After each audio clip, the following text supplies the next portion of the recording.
When you were standing there with someone who admitted blowing up a presidential candidate and countless other murders, what does it feel like?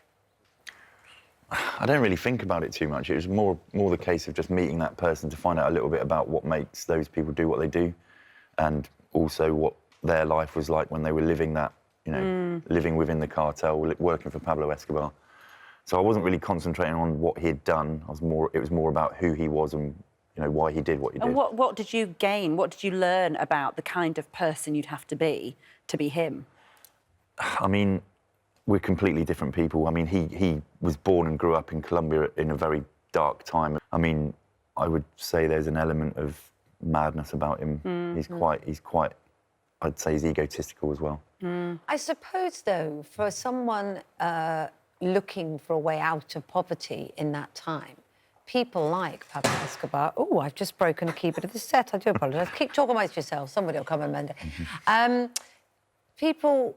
They did offer a solution, didn't they? Albeit a corrupt one, albeit a dangerous one, but the other alternatives were dangerous at the time. Yeah, I mean, one of the main things I've learned from being out there and doing this series is that the cartels basically, they take advantage, or they take advantage of, you know, communities that aren't supported by corrupt authority.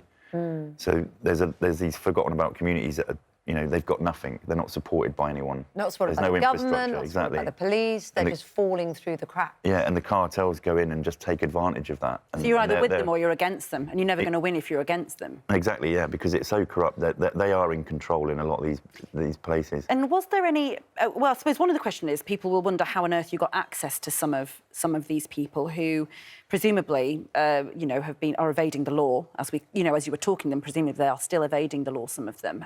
A, how did they manage to let you in?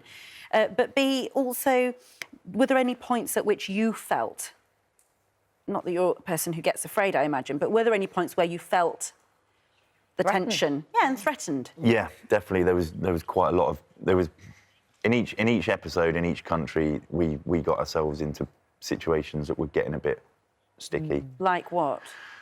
Mexico, we met, you know, I mean, it's already gone out, but we met cartel leaders and hitmen out there. They were on edge. They wanted to meet us, but they were also very wary of us. Did they threaten you, or was it just a feeling that you had? No, they did. They said if we annoyed them, then we'd be dead, buried somewhere. And that's not just they mean it? Oh no, they meant it. Yeah, 100%. I suppose for people watching who might think this is all a long way from my life, this is the subject of dramas like Narcos. One of the points that Met Police Commissioner Cressida Dick made is that anybody who indulges in recreational drugs for whatever reason is supporting this behaviour and actually is connected to this behaviour. I mean, yeah, it's all linked, yeah. I mean, it comes from somewhere. It only comes from, like, really one part of the world, depending on what recreational drug you're taking. Yeah. And so, yeah, it is linked. There's a demand there. Which is frightening, isn't it, to know that people could be, they probably don't think it, but they might well be connected to that.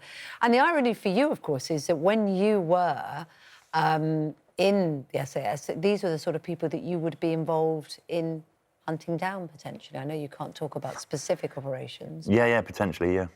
Anyone that does bad stuff, you're normally involved with. Yeah.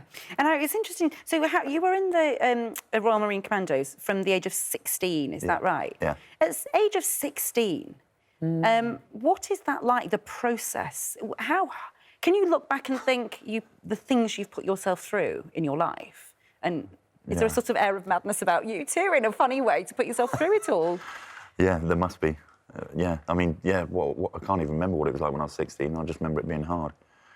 But what kept you going? Why did you love it? What even though it was extreme, and it presumably they lose more people in those processes, you know, as in people leave more than stay on, because that's the point. They're sifting through, aren't they, for extraordinary minds, really? I don't know. I just really enjoyed it. I didn't know that I was going to enjoy it. I grew up in a neighbourhood that somehow at 16 I decided I needed to get out there because I was going to get into trouble. I was a typical boy.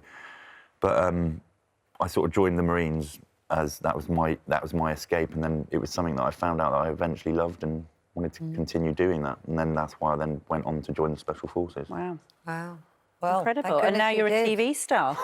How did you enjoy being a TV star. I mean, I enjoyed the job. Yeah, I enjoyed going. Like that was great. That was awesome to go over there and like meet these people and find out a lot more about people that I wouldn't normally find out. And about. they obviously wanted you in there. They have an ego. They want to be on TV, and they trusted you to do that job for them. Well, it's fascinating. It's a fascinating show, and it's great to talk to you. Thank you. And thanks for limiting your death stare. Oh, I got a smile then. That was good, wasn't it? There we go. I fear for the makeup girl. Did you have to have makeup this morning to come in? I don't have to. Yeah. No. Oh, you're going to get the death stare, Who got the Rabbit. short straw there? You're going to get the...